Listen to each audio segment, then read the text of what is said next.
today we're going to talk about a way that we can enhance distance healing. So thank you for being here. Because one way to enhance distance healing is to have a group of people doing it together. So just your very presence is amazingly great and helpful. And the other little thing that is good, this is a free group.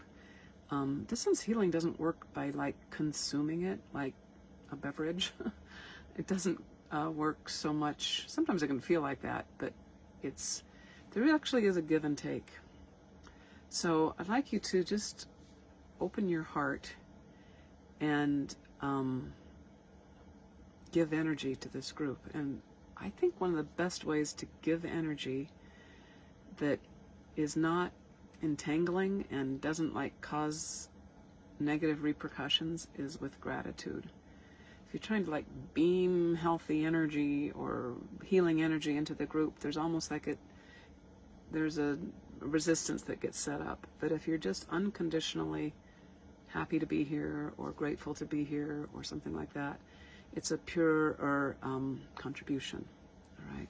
So, hi Louisa and Bobby and Melinda, Ricardo, and I didn't see the other people.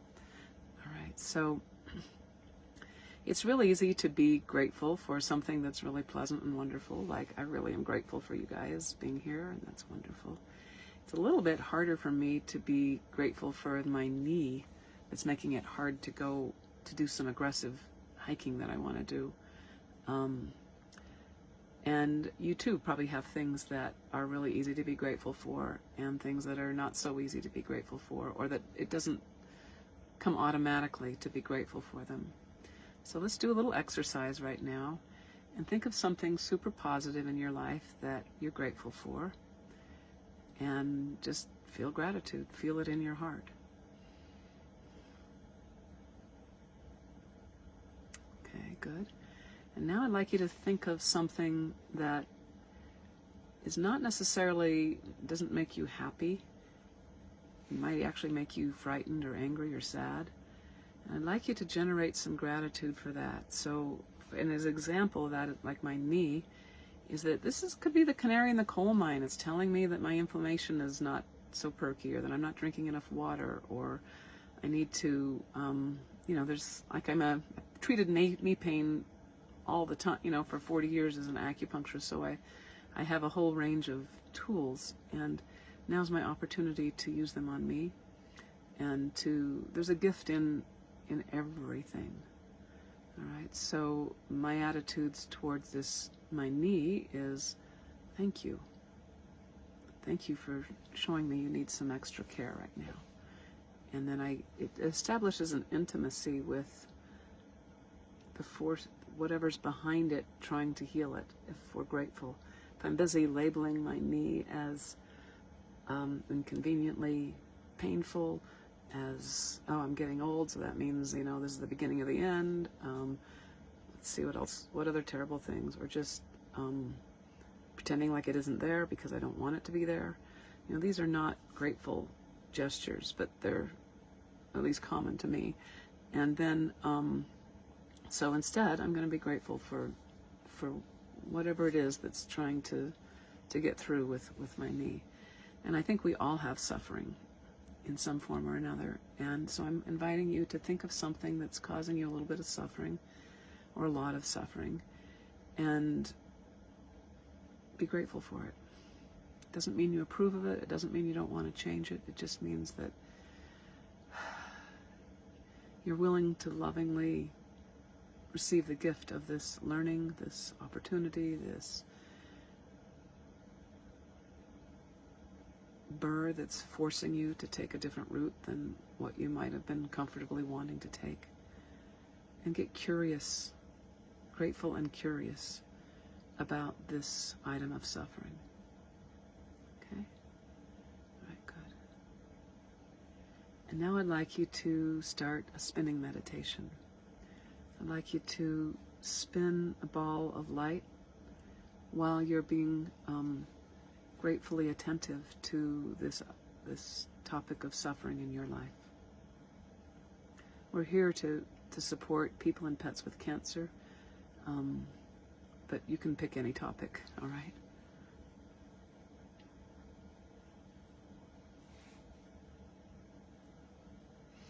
Okay, so that's in your own life, and just keep that thing spinning in the background.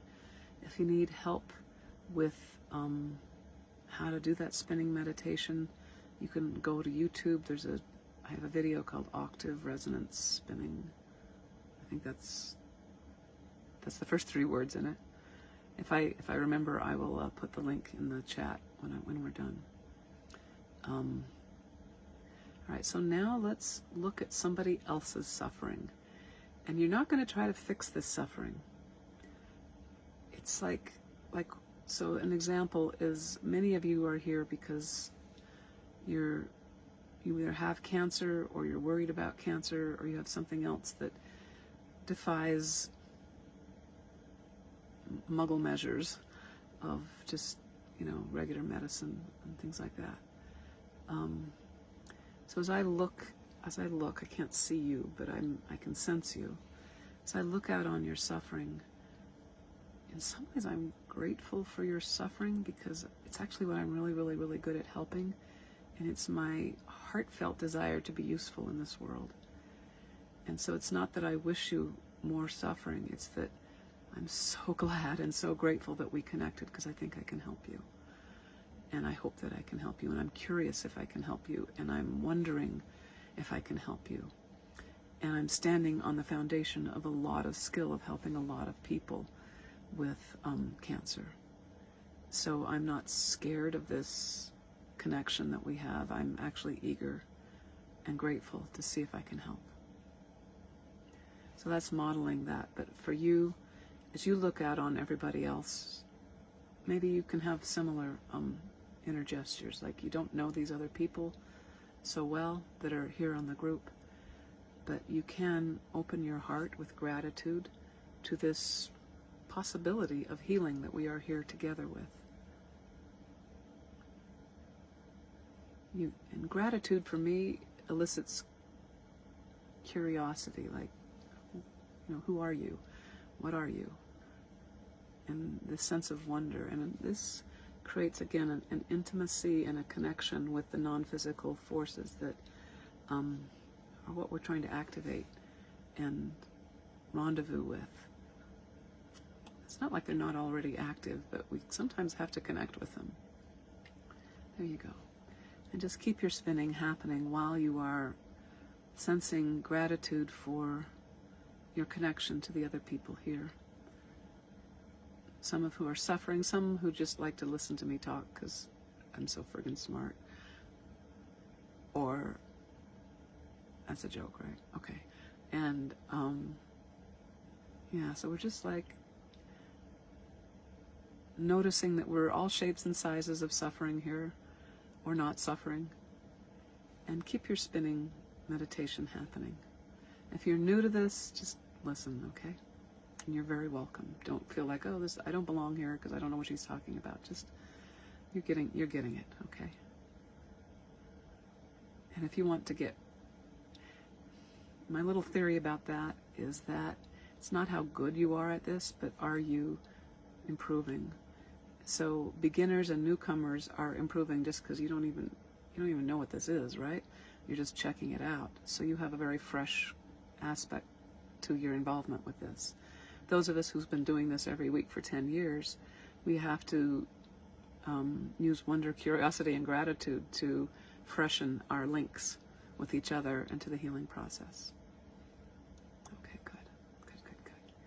All righty, so now I'm going to do a guided visualization, and if you are watching this on YouTube, you're welcome to join us over at this every Friday at the Spirit Gate Cancer Support Facebook group. There's a link somewhere in that.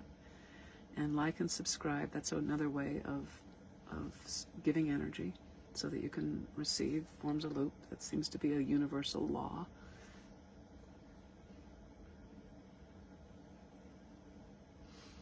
So let's talk about that a little bit. If you give gratitude, in some ways you're not giving that to get something. You're just happy about something. You're grateful. And then you receive the gift of your current experience in a deeper way. And I'm telling you that everything has a black and a white, a yin and a yang, a light and a dark. So even terrible, ghastly things like death or terrible diseases have a silver lining. And we do not have access to them if we're busy only looking at the negative without also embracing the positive. And the healing of anything is in this duality.